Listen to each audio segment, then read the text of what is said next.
Hello, everyone. Thank you guys for joining us this afternoon for our OmegaOne training. While we wait for some more people to join, it looks like we still have people joining our session. We are going to just give it about 2 minutes. And while you're waiting, if you want to go ahead and pop in the question box just to make sure that is working, what your name is and what chapter you're with. We'd love to see who you're representing today.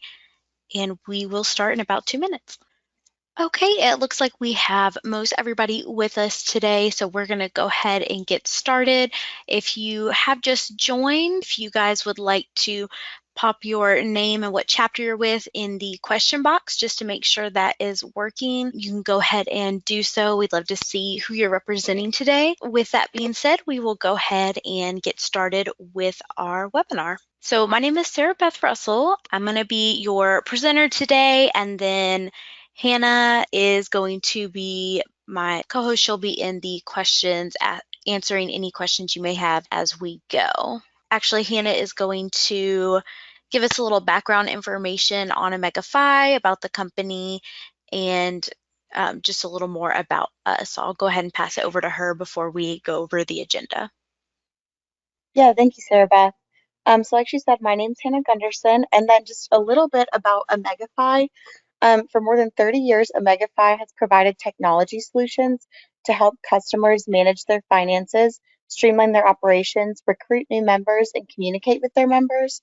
Whether it's working with 57 different headquarters, local chapters, house corporations, IFC and Panhellenic councils, and alumni associations across more than 650 campuses, we remain the industry leader when it comes to technology in the fraternity and sorority community. Based out of Columbus, Georgia, we securely process more than $1.1 million per day for our clients, and we have securely processed more than $4 billion since 1992. We're also deeply committed to serving, promoting, and advancing the fraternity and sorority experience. We aim to make raving fans with every individual group or group that we work with by reaching, innovating, and acting with agility. We challenge ourselves to dream big every day and to help others achieve their dreams as well. To say we're passionate about what we do is an understatement, and it's that passion that has encouraged our clients to trust us to do the heavy lifting so they can focus on their mission and having more fun. Awesome. Thank you, Hannah. Okay, and that was just a little bit about OmegaFi itself, the company that hosts OmegaOne. So we'll go ahead and look at our agenda today.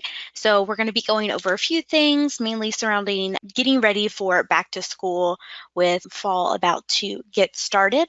So we're going to look at adding users and getting them logged in. So if you have new users or if you have any new members that weren't added in the spring and you need to get those added, how we can do that, as well as setting up your calendar, so getting everything put into the calendar, and then how that correlates with your points and study hours, linking point possibilities, setting up study hour goals, things like that.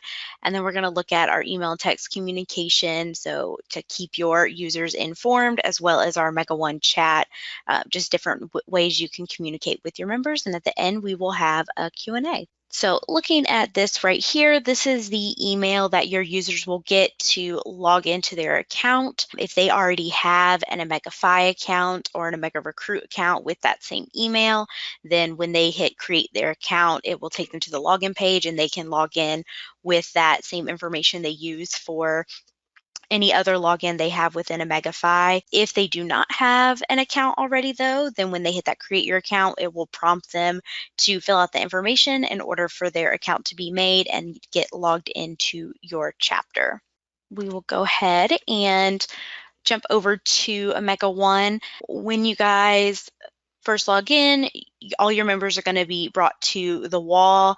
So the wall is basically very similar to like a Facebook wall. Any current events that have been posted, any member can post on this, but also anything in the timeline, any emails that go out, text, events posted, points put on the board, anything like that is going to show up here. So this is kind of just a debrief of anything important that's going on.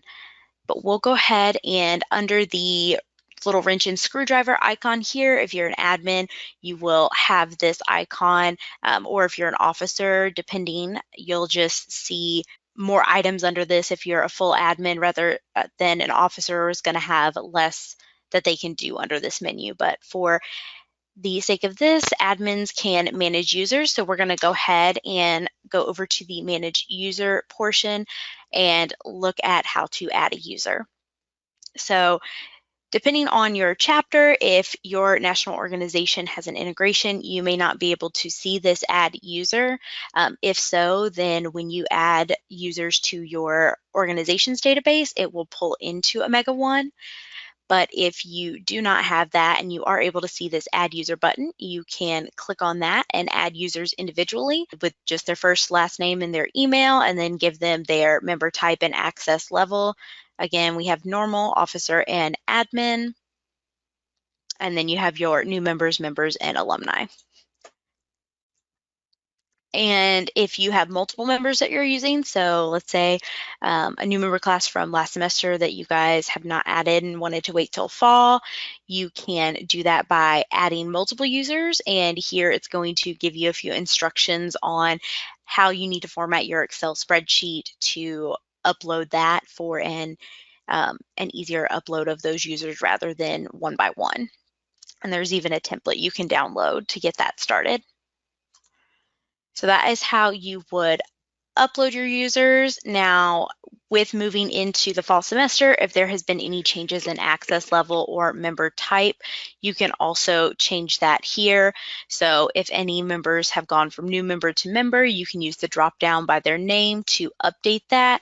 Or if anybody has moved from an officer to an admin or is no longer in a position and is just normal, you can update that here and then save the changes before you go. And that is how you're going to add and update your users. This is going to be important for fall, especially with when we look at calendar events, points, and study hours, depending on how you have those set up, and mass communication, who can view them.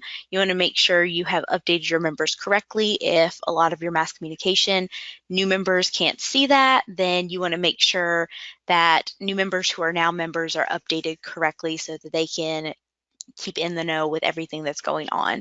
So that's why it's important to update these here, as well as if there's any members who are now alumni and you don't want them to be receiving all the chapter communications, then you can update that accordingly here as well. We are going to move to managing your calendar, since this is kind of, I think, the biggest thing when setting up your fall semester that is going to keep your members informed and keep the chapter organized. This is kind of like the hub of where you can put all your events, all of what's going on, and do several different things that we'll look at here. So as you can see, we have 2 events here, and if we pan over to August, we have some more stuff going on in here as well. So some of these are linked with a check-in or linked to points possibilities, and we're going to go ahead and add an event to see what exactly that would look like. So let's just say we're going to add a mixer, and it's going to be, you can put your description here. So maybe like what the mixer is, where it's going to be, or what theme it might be. And then here is where I was talking about you can adjust who that's visible to. So let's say this mixer is going to take place September 5th. And new members will have already joined. If you want new members to be able to see this so they can also come to the mixer, you can select them to be able to see that on the calendar. So you control who can see these things here. And then you can choose the time. So let's just say this will be at 6 p.m. to 8. And then here we have event colors. So from here, I'll show you where you can label these, but we're going to click this as a social event. And then you can decide if you're going to have event check-in or not. So typically with mixers, those are not required to go to, so you don't have to have a check-in, but if you want to link it to a points possibility, then you would want to have that check-in to be able to do that. So you could do location-based check-in. If you know it's going to be at Top Golf, you can draw a location around that Top Golf, which this will be similar to what you do for your study hours as well. So you can just type in this, or if you know the exact address, you can do that. And then you would draw For example, if this was the Top Golf, you could draw the location around the building, make sure the circle is all the way around the building, and then once your members are within that perimeter, they would then be able to check in. And then the other options we have for this are passcode check-in. So it would generate a passcode. Only the admin can see this, and then they would distribute that to their members who can then use it to check in once they are at the event. Or a QR code. With this, an admin would have to pull that up on their phone. And this is really good for like if a recruitment event, you need to see a specific admin before you get started, you go use the QR code to check in and they give you instructions, that sort of thing. So depending on what type of check-in you're wanting to do, you can select that. You can also set a timer on your event. So if it's a required event maybe and you want to stop check-in after 15 minutes, then you can set that up. You then also, with check-in events, can link it to a points possibility. So for instance, as soon as they scan this QR code, they will then receive the points for whatever event you're setting up. So we have this here, different date, but we can update that. And you can link that there. And then that, like I said, when they scan the QR code, not only are they checking into the event, but they're also automatically getting those points. So whatever officer normally goes in and updates that, they won't have to. It's automatically given to those people. And also, depending on the event, if it's a mandatory event, you can allow members to submit excuses by checking this box here, and then we'll look at kind of what that looks like on the calendar in a minute. And then you can set up your notifications. So if you want to do it by text or by email, and then you can set a reminder to go out as well. So if we know this is on the 21st and we want to set a reminder maybe for that Monday at 3 p.m. to go out, we can send that via text. And then also here you can publish it to the wall. These are always automatically selected. So if you don't want it to send a push notification through the app, or if you don't want it to publish to the wall, you can uncheck those, but those will automatically be checked when you normally set that up. And then you can just say add, and it will add that. And now if we hop over to September, we'll be able to see that on the calendar. Now, because this is a check-in event, you can click on that and see a few different things here. So you can look at your checked-in members once that event occurs. And here is, if you're an admin, where you would go to pull the QR code. So you'll say show QR code, and then that's how you can have members check in, or passcode, depending on how you've set it up. You can also delete and edit the event here. And with the colorized settings that I was talking about, up here in this left-hand corner, we have the colors. You can set these up however you want. So you see we have a few different labels here, some extra that aren't even being used, but you can set these color labels, and then that way when you set up events, they are coded appropriately. So as you can see, like recruitment events are in purple. We have a lot of those at the beginning of August. And we have some university events here and philanthropy. So different things like that, whatever you're wanting to use those for, you can make those labels. And when you're setting up the event, be able to organize it by color, which is nice. One other thing to mention, so like for instance, this particular event for chapter is a recurring event. You can see checked in members here, but you can't link it to a points possibility because it's recurring. So if we look at this, it is recurring. We do have an event check-in for that, but because multiple points possibilities could occur for that event, you're not going to be able to have the ability to link it to those. So those will not automatically be able to receive points. You would have to do those separately if it's a recurring event specifically. Okay, and looking at how we would add points, we're going to go to that next under the manage points here at the top. So we saw how on the calendar you can link a points possibility. It does already have to be in existence for you to link it to an event. Otherwise, you have to go to your points, create the points possibility, and then go back to the event and link it accordingly. But this is kind of what this looks like here. When going into fall, the first thing you're going to want to do is up in this little right-hand corner menu, click on that and go to your settings. And you're going to want to check your settings and clear all previous points. So if you're wanting to clear out stuff from spring, you want it to be cleaned up, nobody have any points, but for the fall semester, you can hit that clear button here and it will remove all the points. Now, I already did this earlier, but as you can see, it doesn't take away any of the points possibilities. So all it's going to do is by person, it'll take away any points that they earned previously. So it's just going to show 0 for everybody and reset that. But your points possibility categories will still be here. This is kind of nice for any events that you have like that constantly happen. So for example, like if you have chapter and you have points for each chapter, you can just set like chapter 1, 2, whatever it be, and have those where you don't have to enter it each semester because it's not going to get rid of those. Now, if you do have something you want to get rid of in these that isn't going to continue or might change, you can go to the little gear icon here and you can clear all.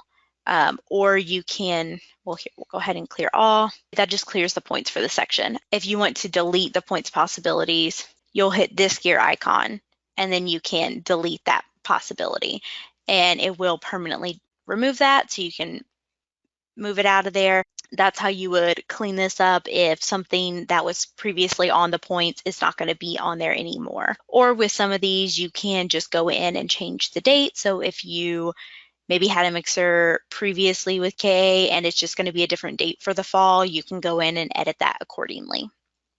Going back to the settings here, you're going to want to make sure these are updated as well. So depending on who you track points for, if you don't track them for new members, you can deselect that. You can say if points are going to be different or the same for new members and members. So if you do track for new members, but maybe they have a lesser point amount, you can update that accordingly here.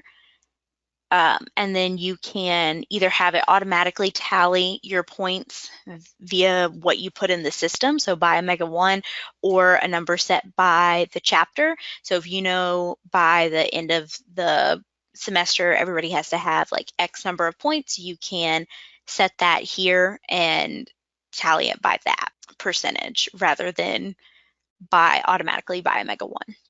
So however you're wanting to set that up, and then you can set up your rank system the same way.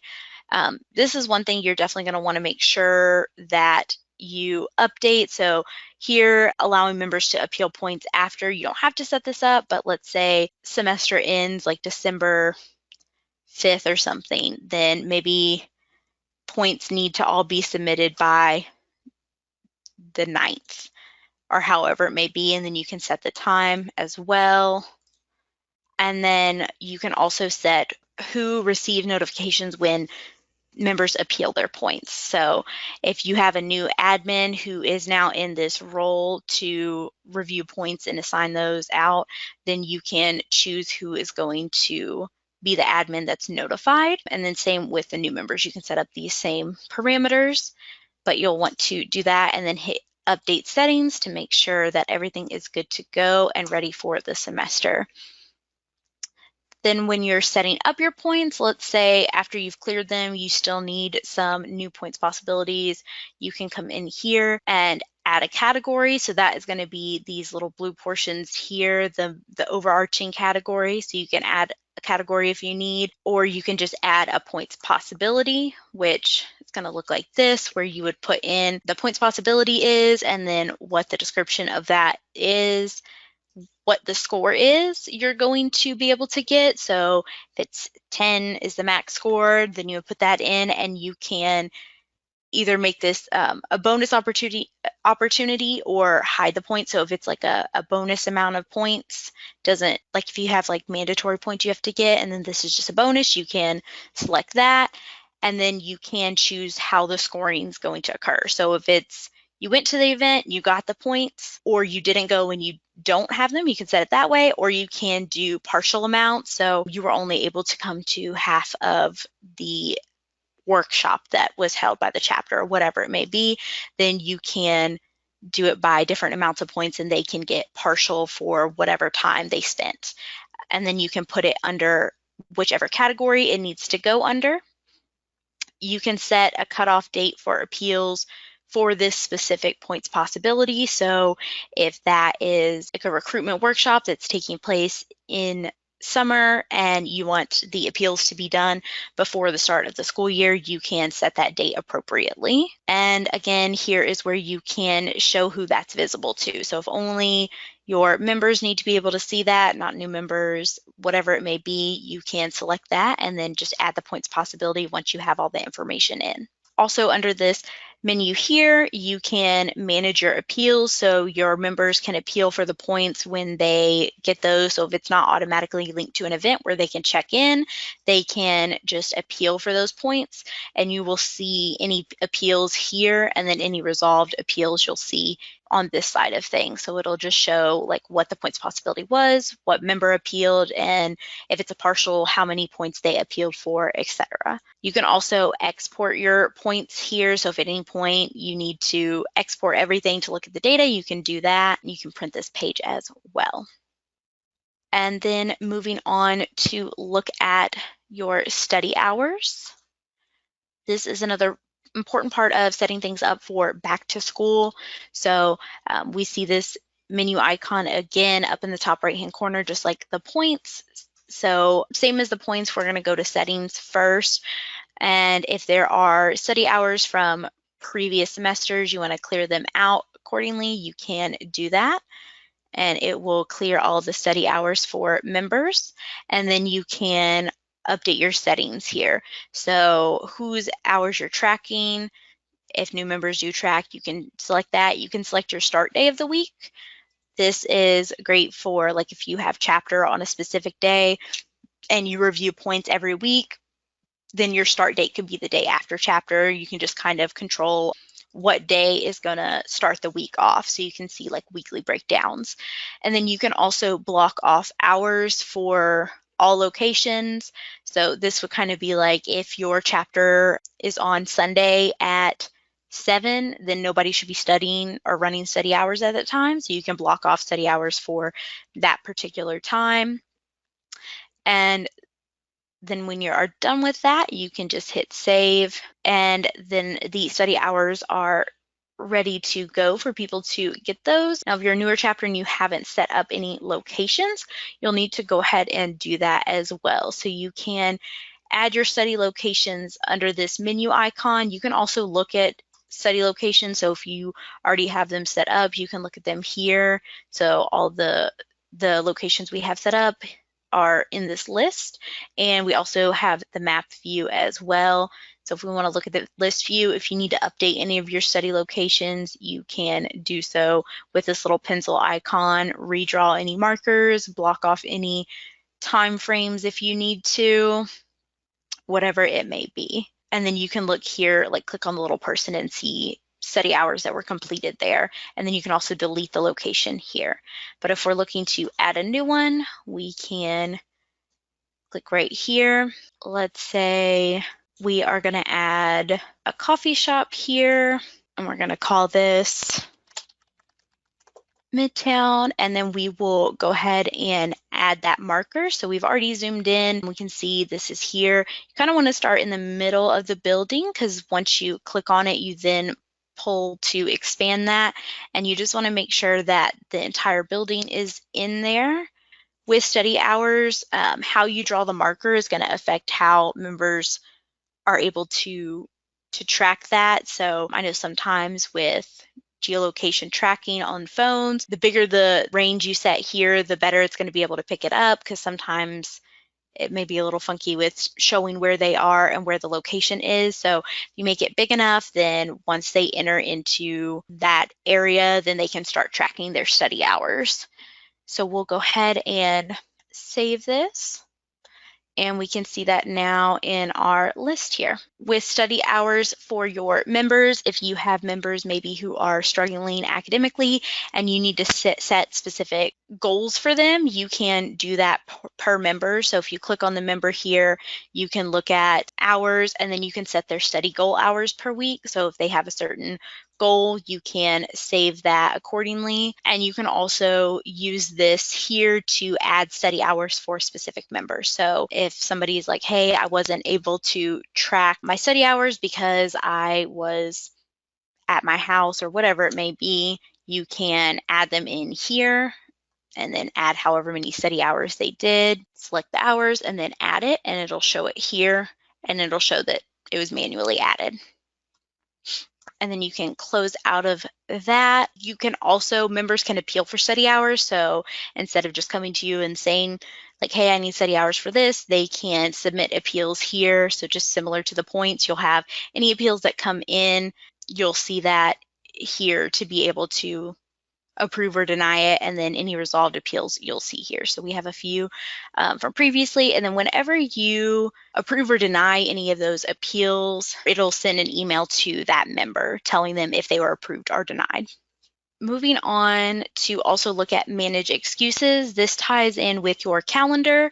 So if we're looking at this here, members can submit excuses for any events that you have checked for them to be able to submit excuses for. So if it's a mandatory event, but excuses maybe need to be put in for if they have class, work did not let them off, whatever it may be, then you can review those here. And again, any excuses, whether approved or denied, they will send them an email once it's done. Also here, you can look at this and see who is the officer that it's going to notify. So if this is changing from spring to fall and you need to update that accordingly, make sure you're checking that here so that the appropriate officer is receiving those notifications for excuses for events. And you can also clear any from the past semester. So if we wanted those cleared out, we can do that there as well. And lastly, we are going to look at our mass communication. So keeping your members informed is a really great way to get off to a good start going back to school.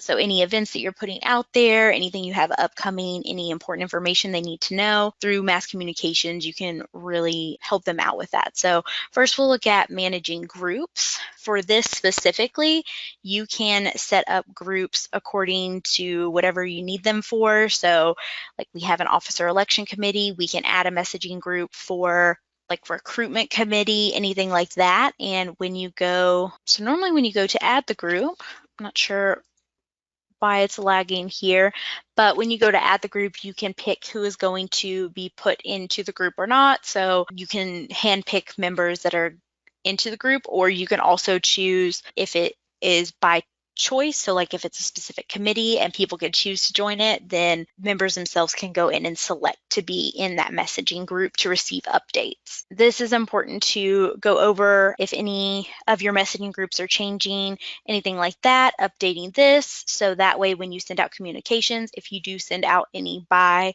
a specific group, that is all accurate and the right people are getting it. So under this, with the manage emails and text, going here, we have two different options for sending mass communications. We can send an email or a text message.